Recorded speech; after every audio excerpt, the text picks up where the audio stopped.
시청자 여러분 안녕하십니까. 제12회 안중근 편을 보시고 오늘 제13회 안중근 편을 시청하시면 더욱 이해에 도움이 되실 것입니다. 1909년 10월 22일 안중근은 하얼빈역에 도착하여 이등 방문을 기다리고 있었습니다. 23일에는 안중근, 조덕순, 유동하가 같이 이발도 하고 기념사진도 찍고 장부가라는 한시를 짓고 또한 조도선과 합류하였습니다. 24일에는 통역 및 연락을 담당한 유동하를 하얼빈에 남겨두고 안중근, 우덕순, 조도선은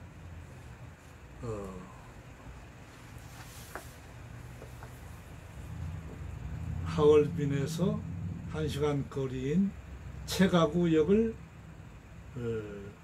안중근, 우덕순, 조도선이 가서 세 사람이 하룻밤을 자면서 마지막 논의를 한 결과 채가구에서 우덕순과 조도선이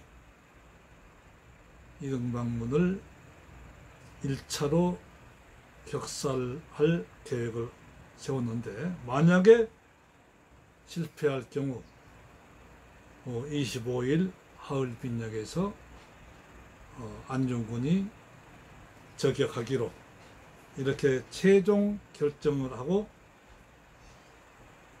25일 하얼빈역으로 안중근 의사 혼자 돌아옵니다. 그래서 문제의 26일 아침 7시에 유동하와 안중근은 하얼빈역으로 출발합니다. 하얼빈역 군의 찻집에서 기다리죠. 반면 이등방문은 장춘을 밤 11시에 출발해서 러시아에서 보낸 초호화 특별열차에서 수면을 취하며 채가구를 통과해서 26일 아침 9시 수많은 일본인들과 러시아인들의 열렬한 환영을 받으며 하얼빈역에 도착합니다. 러시아의 재무상 코코프체프가 미리 기다리다가 열차 안으로 들어가 20여 분간 환담을 나누고 러시아 의장대 사열을 받기 위해서 9시 20분경 이등방문의 모습을 드러냅니다. 러시아 군악대의 빵빠르 속에 의장대 사열을 받고 각국의 외교관들과 일본인 환영객이 있는 방향으로 이등방문이 선회하려는 그 순간 역군의 찻집에서 나온 안중근은 일본인 환영객 사이를 뚫고 의장대 뒤편까지 접근해 있다가 의장대 사이로 나오면서 총탄을 발사했습니다. 순식간에 탕탕탕탕 4발을 발사했는데 순간 안중근 의사의 뇌리에 선망처럼 스치는 생각이 만약에 내가 표적삼아 쏜 그 사람이 안중근이 아니라면 하는 생각에 주변에 있던 일본인으로 추정되는 사람에게 탕탕탕 3발을 더 쏘았습니다. 그리고 러시아어로 꼬레아 우라, 꼬레아 우라, 꼬레아 우라를 우렁차게 외쳤습니다. 순식간에 일어난 일이라 그제서야 러시아 헌병들이 안중근을 쓰러뜨리며 제압했습니다. 안중근은 비록 체포당했지만은 당당하고 의연했습니다. 일본의 이등방문은 그렇게 대한국인 안중근의 총탄에 이 총탄 3발의 저승으로 간 것입니다. 여기에서 궁금증 몇 가지를 풀어드리죠. 이등방문과 안중근의 거리는 하얼빈역에 당시 그대로 거리가 표시되어 있습니다. 제가 줄자로 재어본 적이 있는데 7m 25cm, 7.25m였습니다. 하지만 안중근이 권총을 든 오른손을 쭉 뻗어서 쐈으므로 총구와 이 도히로부미와는 거리가 아마 6.7m 내외였을 것으로 추정합니다. 또 왜 안중근은 총을 쏘고 도망가지 않았을까요? 안중근은 처음부터 도망갈 생각을 하지 않았습니다. 단순한 살인이나 테러가 아니라 대한 독립과 세계 평화를 실현하기 위해 침략의 원흉인 이 도히로부미를 제거한 것은 당연하였으므로 구차하게 도망갈 생각을 아니하였습니다. 권총으로 어떻게 움직이는 표적 이등방문에게 3발이나 명중을 시킬 수 있었을까요? 세계 사격선수권 대회에서 금메달을 땄던 박종길 선수에게 제가 직접 물어보았더니 캐리바 4.5 구경과 동일한 브라우닝 권총으로 더욱이 한 손으로 안중근 의사는 한 손으로 7m 전방에 있는 움직이는 표적을 3발이나 명중시킨 것은 기적이라고 하더군요.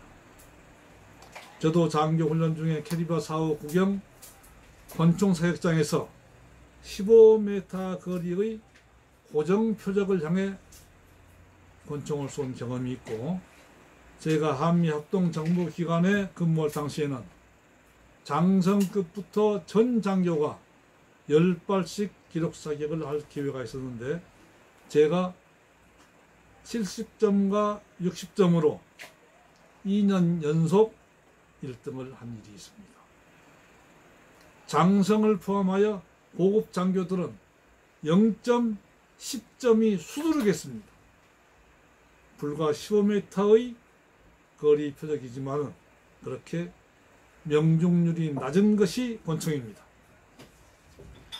더욱이 저희들은 군대에서 권총을 잡은 오른손을 왼손으로 받치고 서서히 호흡을 조정하면서 위에서 표적을 세우다가 호흡을 멈추고 사격을 했던 것입니다. 그런데 안중근 의사는 움직이는 표적을 한 손으로 권총을 잡고 쏜 것입니다. 이등방문에게 3발을 명중시켰고, 그리고 3발은 가와가미 도시에 있고 일본 총영사 모리야스지로 서기관 다나카 세이치로 만주철도 이사에게 각 한 발씩 명중을 시켰습니다. 그리고 안중근의 권총에 한 발이 남아 있었습니다. 즉 총 8발인 셈이지요. 그래서 당시에 7년발이냐 8년발이냐 논쟁이 벌어진 일이 있습니다. 제가 장교 시절에 휴대 무기가 바로 캐리바 4.5 구경 권총이었습니다. 탄창에 7발이 장전되지요.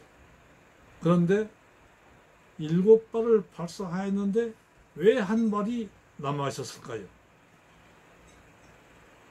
그것은 아마 재장전하려면 시간이 걸리고 주변 사람들에게 제지당할 것을 감안해서 한 발은 미리 권총 약실에 장전해 놓고 7발이 들어있는 탄창을 탄창집에 꼽았을 것입니다.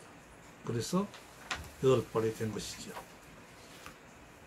이것만 보아도 안중근이 얼마나 주도 면밀한 사람인가를 알 수 있습니다. 최소 8발로 이등방문을 격살해야겠다는 강한 의지를 읽을 수 있는 것이죠. 안중근은 권총 명사수였을까요? 사실 안중근이 권총 사격 연습을 어디서 얼마나 했는지 기록이 없습니다. 다만 유추해 보면 안중근은 성장 과정에 포수들이 주로 사용하는 장총으로 사냥을 많이 한 경험이 있습니다. 명포수였지요. 날아가는 꿩을 장총으로 쏘아 덮는다거나 그런 경험을 충분히 했는데 권총은 사실 장총과 완전히 다르거든요. 총신이 짧은 권총은 발사하면 총구가 하늘로 튀어오릅니다. 그래서 저희들은 호흡을 정지하고 총구를 위에서 아래로 내리다가 발사하고 또 다시 총구가 튀어오른 것을 다시 내리면서 호흡 정지하고 발사하고 그런 식으로 권총 사격을 했습니다. 그런데 안중근은 순식간에 4발을 쏘고 탕탕탕탕 계속 쏠 수가 없습니다. 탕탕탕탕 또 3발을 측근들에게 각각 한 발씩 명중을 시켰습니다. 한 발만 사라지고 한 발은 권총에 남아 있었고 8발 중에 6발을 정확히 맞춘 명사수 중에 명사수인 셈인데 이는 하늘이 도운 천우신조거나 기적이라고 생각합니다. 옛날 서부 영화에서 클린트 이스트우드나 크라크 케이블, 존 웨인, 케리 쿠퍼 등이 권총을 자유자재로 움직이면서 한 손으로 멋지게 권총을 쏘며 혹은 말을 타고 달리면서 권총을 쏘아서 악당을 제압하는 그런 영화를 본 기억이 있을 것입니다만은 그것은 영화일 뿐이고 현실에서 안중근의 하얼빈 거사 총격과 같은 것은 거의 상상할 수 없는 일입니다. 이렇게 이등방문과 같은 세계적인 거물이 대한국인 안중근의 권총 3발에 쓰러진 것입니다. 역설적으로 말하면 안중근이 기다리고 있던 하얼빈역을 이등방문은 죽으려고 머나먼 여행을 한 것입니다. 안중근의 이등방문 저격 뉴스로 일본과 세계는 경악했고 조선 통감의 지휘하에 있던 대한제국 형성에서는 친일 내각이 통감부의 머리를 조아리며 이등방문의 애도를 표했지만 우리 백성들과 독립지사들은 환호하였고 일가의 안중근은 우리 백성들 모두의 영웅 안중근이 되었죠. 사실 가장 솔직하게 안중근의 거사를 더욱 환영하며 안중근을 추모한 것은 그 당시 청나라였습니다. 당시 청나라 최고 실력자 원색에는 안중근 거사의 소식을 듣고